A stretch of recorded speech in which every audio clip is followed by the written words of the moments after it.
আসসালামু আলাইকুম প্রিয় দর্শক, আপনাদের সবাইকে সাদর আমন্ত্রণ জানাচ্ছি বাংলা ভিউ গাঁওগ্রাম অনুষ্ঠানে। আজকে আমরা এসেছি সিলেট সদর উপজেলার খাদিমপাড়া ইউনিয়নের সবচেয়ে বড় গ্রাম হাতুরাতে। দেখব এই আদর্শ বড় গ্রামের সর্বশেষ চালচিত্র। তো চলুন দর্শক, দেখে নেই কি অপেক্ষা করছে এই গ্রামটিতে আমাদের জন্য। সিলেট জাফলং রোডের মূল রাস্তা ঘেঁষে শুরু খাদিমপাড়া ইউনিয়নের সবচেয়ে বড় গ্রাম হাতুরার সড়ক। আদর্শ এই গ্রামে বসবাস করেন প্রচুর সংখ্যক মানুষ, যাদের মূল পেশা কৃষি। এই গ্রামটি কৃষিতে এমনভাবে সমৃদ্ধ যে গ্রামের অধিবাসীদের নিত্য প্রয়োজনীয় দ্রব্যের চাহিদা মেটাতে কারোরই দ্বারস্থ হতে হয় না, যে কারণে গ্রামের বাসিন্দারা হাতুরাকে বলেন আদর্শ গ্রাম।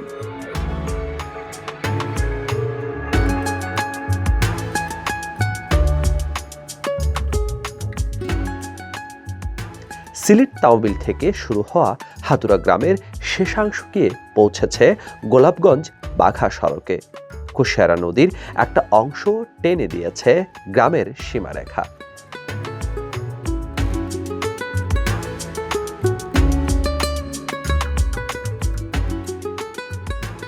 গ্রামের শুরুতে রাস্তা টিপটপ হলেও শেষ দিকে এই সড়কের অবস্থা নাজেহাল। আজকের গাঁওগ্রামে আমাদের পর্ব সাজানো হয়েছে আবহমান গ্রাম বাংলার ঐতিহ্য আর রূপ মাধুর্যে ভরপুর হাতুরা গ্রাম নিয়ে।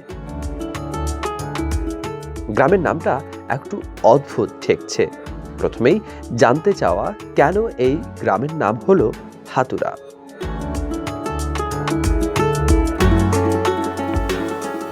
প্রিয় দর্শক, গ্রামে প্রবেশ করার পরই গ্রামের নামটা নিয়ে একটু খটকা লাগছিল। আসলে গ্রামটার নাম হচ্ছে হাতুরা, যেটি হাতুড়ি থেকে হলো কিনা। গ্রামের মূল নামটা আসলে ঠিক কিভাবে এলো সেটা আমরা জানার চেষ্টা করব গ্রামের একজন বাসিন্দার সাথে। এই গ্রামের নাম আসলে হাতুরা কি জন্য, বা এই নামটি কিভাবে এসেছে? ধন্যবাদ সবাইকে, আমার পক্ষ থেকে ধন্যবাদ জানাচ্ছি স্পেশালি বাংলা ভিউকে, যে এই গ্রামের হালচাল চিত্র তুলে ধরার ব্যবস্থা করার জন্য আপনাদের ধন্যবাদ ও কৃতজ্ঞতা জানাচ্ছি। আপনি যেটা আমাকে প্রশ্ন করেছেন যে এই গ্রামের নাম হাতুড়ি, অ্যাকচুয়ালি আজ থেকে প্রায় 100 বছর পূর্বে এই এলাকার যাত্রা শুরু হয়েছিল 7টা গড়, যে 7টা উড়া, যেটাকে আমরা হাত উড়া। তখন থেকে যে হাত উড়ার প্রচলন তখন থেকে শুরু হয়েছিল। তো এই হাত উড়া থেকে সাতউড়া আজকে মাশাআল্লাহ খাদিমপাড়া ইউনিয়নের ভিতরে, সিলেট সদর উপজেলার খাদিমপাড়া ইউনিয়নের ভিতরে সর্ববৃহৎ গ্রাম। এই খাদিমপাড়া ইউনিয়নের মধ্যে সর্ববৃহৎ গ্রাম হাতুড়া গ্রাম। এটা একটা আদর্শ গ্রাম। এই হচ্ছে হাতুড়া গ্রামের যে আপনি যেটা নামকরণ, সেটা হচ্ছে হাতুড়া গ্রামের নামকরণের চিত্রটা। মজার ব্যাপার হচ্ছে, এখানে প্রথম দিকে যখন অনেক অনেক বছর আগে এখানে বসতি গড়ে তোলা হয় এবং সিলেটি ভাষায় সাতকে হাত বলা হয় এবং 7টি ঘর নিয়ে শুরু হয়েছিল, এবং সে কারণেই এটি হাতুরা থেকে শেষ পর্যন্ত এটা হাতুরাই হয়ে গেছে। এটাই হচ্ছে এই গ্রামের নামকরণের চালচিত্র। যাক, এ তো জানা গেল হাতুরা গ্রামের নামটা কিভাবে এলো। কালের পরিক্রমায় হাতুরা গ্রামে বিশাল জায়গা জুড়ে গড়ে উঠেছে জনবসতি। বর্তমানে এখানে আছে একটি প্রাইমারি স্কুল, একটি মাদ্রাসা ও 5টি মসজিদ। মূলত মুসলিম সংখ্যাগরিষ্ঠ মানুষেরই বসবাস বেশি হাতুরা গ্রামে। গ্রামের বেশিরভাগ বাড়ি উঁচু জায়গায়, মূলত টিলা বেষ্টিত হওয়ায় এখানকার মানুষ নিরাপত্তার জন্য একসময় উঁচুতে বাসাবাড়ি করে থাকা শুরু করেছিলেন। ধারাবাহিকভাবে সেখানেই গড়ে উঠেছে গ্রামের মূল জনপদের বাড়িঘর। এই গ্রাম হাতুড়া গ্রাম আমি আগেও কইছি যে এটা একটা আদর্শ গ্রাম। এখানে যেমন গ্রামের চুয়া আছে, তেমন শহরেরও চুয়া আছে। যখন এখানে আমরা ধরেন যেটা পুকুর বড়া মাছ, গোয়াল বড়া গরু আর ইয়া বড়া ধান, সেটাও আছে। আবার আমাদের শহরের চুয়া পেতে হলে এখানে সর্বোচ্চ সময় লাগে 20 থেকে 25 মিনিট, তো আমরা শহরে যেতে পারি। এই হচ্ছে হাতুড়া গ্রাম। স্বতন্ত্র বৈশিষ্ট্যের মোহনীয় প্রাকৃতিক সৌন্দর্যে ঢাকা বাংলাদেশের প্রত্যেকটি গ্রাম। হাতুরা গ্রামও এর ব্যতিক্রম নয়। এর অপার সৌন্দর্য একই সঙ্গে নয়নাভিরাম ও বৈচিত্র্যময়। প্রত্যেকটি ঋতুর পরিবর্তনের সাথে তারা পাল্টে যায় নতুন রূপে, নতুন বৈশিষ্ট্যে। হেমন্তে হাতুরা গ্রাম পাল্টে যায় অন্যরকম আবহে। নির্মল প্রকৃতি আর দিগন্ত বিস্তৃত মাঠে পাকা ধানের উপর সূর্যের কিরণে চারপাশে বিচরণ করছে সোনালী আভা। কালের বিবর্তনে দিগন্তজোড়া মাঠ হারিয়ে গেলেও গ্রামের পথে প্রান্তরে হেমন্তের সৌন্দর্যে ভাটা পড়েনি একটুও। খালবিলের হাঁটু পানিতে অলসভাবে পার হয়ে যাওয়া কৃষকের একমাত্র সম্বল গরু, আর পাশেই মাঠ জুড়ে পাকা ধানের সোনালী রূপ সৃষ্টি করে হৃদয়ে ফলানো আবহের। পর্যটকদের জন্য তাই দেখার মতো একটা গ্রাম হতে পারে হাতুরা। তবে এর জন্য বড় প্রতিবন্ধকতা ভাঙা একটি সড়ক। প্রায় 10 কিলোমিটার এই সড়কটির জন্য নিত্য ভোগান্তিতে থাকেন এখানকার মানুষজন। গোলাপগঞ্জ বাঘা থেকে এই সড়ক ধরে চলাচল করে প্রচুর সংখ্যক গাড়ি। ভেঙে যাওয়া রাস্তা আর সংকীর্ণ ব্রিজ মাঝে মধ্যে থমকে দেয় চলার পথ। দিনের বেলা যেমন তেমন, রাতের বেলা এই পথ ধরে চলা তো অসম্ভব। থেকে এর ভাই রাস্তাটা খুবই খারাপ, কিন্তু বুরহানুদ্দিন খারাপ তো আউটও কোনো সুবিধা নাই। 2 কিলোমিটার জায়গা খুবই সমস্যা, আর রাস্তা খুব ভালো আছিল। আসলে একটা মানে মূলটা কেউ একটা অত সৌন্দর্য আসি না। তো 2008 সালও আমরা অর্থমন্ত্রী আব্দুল মাল সাহেব তো আমরা 3টা ব্রিজ দিছই। একটা হইল গিয়ে আমরা কুশি নদীত, আর একটা হইল গিয়ে আমি যে ব্রিজও দাঁড়িয়ে আছি।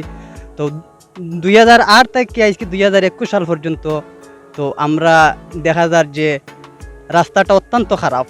তো এই রাস্তা দিয়া আপনার 4টা উপজেলার মানুষ চলাচল করে। তো চলাচল করতে গিয়ে দেখা যায় যে তার অনেক ধরনের সমস্যা হয়। স্পেশালি এই রাস্তাটা যে কাঁচা রাস্তা, এখানে প্রতিদিন শত শত গাড়ি, যা আপনারা প্রত্যক্ষ করেছেন, তো প্রতিদিন শত শত গাড়ি এই রাস্তায় যাতায়াত করে। আপনারা দেখেছেন যানজট লেগে থাকে। যদি এই রাস্তায় এই পাকাকরণ হয়ে যায়, মাটি ভরার পর পাকাকরণ হয়ে যায়, এলাকার যথেষ্ট উন্নয়ন হবে। আর এখানে বিশেষ করে কৃষি এলাকা, কৃষি দ্রব্যাদি, যার কৃষি পণ্য আমাদের শহরে যাতায়াত করতে সুবিধা হবে। রাস্তা দুর্গম হলেও ইতিমধ্যেই শহর থেকে প্রচুর মানুষ এই গ্রামে এসে বসতি করছেন। সিলেট শহর থেকে মাত্র 20 থেকে 25 মিনিট দূরত্বের এই গ্রামে এখন বাণিজ্যিকভাবেও গড়ে উঠেছে হাউজিং প্রকল্প। জায়গার দামও আছে হাতের নাগালে। হাতুরা গ্রাম শতভাগ বিদ্যুতায়িত। সৌর বিদ্যুৎ আর পল্লী বিদ্যুতের সমন্বয়ে বেশ কয়েক বছর ধরেই এই গ্রামে রাতের বেলা কৃত্রিম আলো পাচ্ছেন মানুষজন। সেই আলোতেই চলছে পড়াশোনা, সব ধরনের কাজ। গ্রামের প্রারম্ভেই বিশাল জায়গা জুড়ে গড়ে তোলা হচ্ছে সিলেট মেট্রোপলিটন পুলিশের বিশাল ক্যাম্প। এটি স্থাপিত হলে এলাকার স্থায়ী নিরাপত্তার পাশাপাশি এই গ্রামের জীবনমান ও বাড়বে বহুগুণ। গ্রামের একমাত্র খেলার মাঠটি সুবিশাল। বিকেলবেলা এখানে দাঁড়ালে আশপাশের পরিবেশ একদমই মোহগ্রস্ত করে দেবে আপনাকে। বর্ষায় এই মাঠটি ডুবে যায় জলে, যে কারণে বন্ধ থাকে খেলাধুলা। পানি নামতে দেরি হলে গ্রামের কিশোর তরুণদের করার থাকে না কিছুই। মানে মাঠ যে একটা আমরা খেলাধুলা করার লাগে, একটার মানে 6 মাস খেলা হয়, 6 মাস খেলা হয় না, বাড়ি চাইলে বুড়াইলাই লাগে। যদি মাঠটা মানে টুসা করা হইতো বা বালা উদ্যোগ নেওয়া হইতো, তাইলে হয়তো গ্রামের আর একটু উন্নত হইল না, বা গ্রামতেই বালা প্লেয়ার বাড়া করা গেল না। কিন্তু কন্ট্যাক্টটা করা যায় না। 3 মাস খেলা হয়, বাকি 9 মাস খেলা হয় না। এর কারণে খেলাটা পিছায়। আর টুর্নামেন্ট হইলেও না, তবে হয় না যে পুরো টুর্নামেন্ট শেষ করার আগে দেখা যায় যে বারিশে আসছে বা মানুষের কাজ কাম লেগে গেছে, পুরো টুর্নামেন্ট দেওয়া যায় না।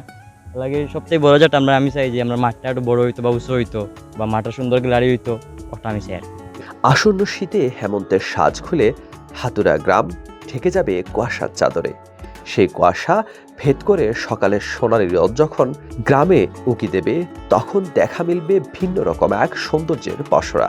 মাঠ জুড়ে হলুদ সরিষা ফুল, বিভিন্ন রকম শাকসবজির বিপুল বৈচিত্র্যপূর্ণ সমারোহ শীতের সৌন্দর্য বাড়িয়ে তুলবে বহুগুণ। এই গ্রামের মানুষজন তাই আসন্ন শীতকে উপলক্ষ করে আলু সহ শীতের সবজি চাষে হচ্ছেন মনোযোগী।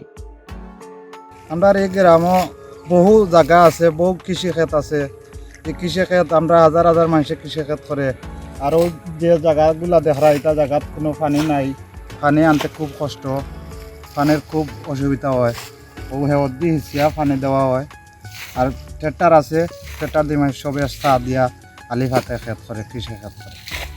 এছাড়া গৃহপালিত পশুর মাঝে গরুর পাশাপাশি এখানকার মানুষজন লালন পালন করেন মহিষও। সন্ধ্যাবেলা গ্রামের রাস্তা ধরে এগুলে পথ আটকে দেয় বাড়ি ফেরা বিশালাকার মহিষের দল।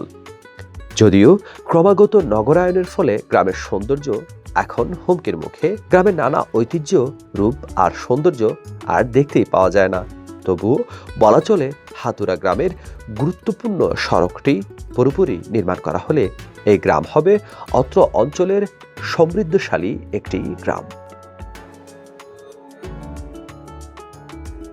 প্রিয় দর্শক, গাঁওগ্রাম অনুষ্ঠানের মাধ্যমে আমরা আপনাদেরকে দেখানোর চেষ্টা করছিলাম হাতুরা গ্রামের গল্প। দেখা হবে আবারও অন্য কোনো গ্রামের গল্প নিয়ে। সে পর্যন্ত সবাই ভালো থাকুন, সুস্থ থাকুন, বাংলা ভিউয়ের সাথে থাকুন। খোদা হাফেজ।